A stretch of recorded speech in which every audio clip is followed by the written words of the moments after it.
Hello guys, in today's video I'm going to show you how to fix FIFA 23 low FPS problem. If you want to fix this problem, all you have to do first click here and then go to GeForce Experience and then drivers, check for updates, make sure to install the latest update, then go to settings and scroll down until you find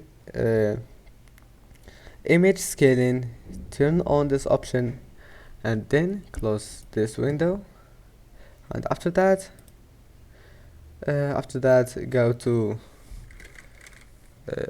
just right click on your desktop and then go to NVIDIA control panel, and you will need to wait a few seconds, and after that this window will pop up. And now go to use my preference to performance and click apply, and that's it. Your problem must be fixed, and I hope that can help you. See you in the next video.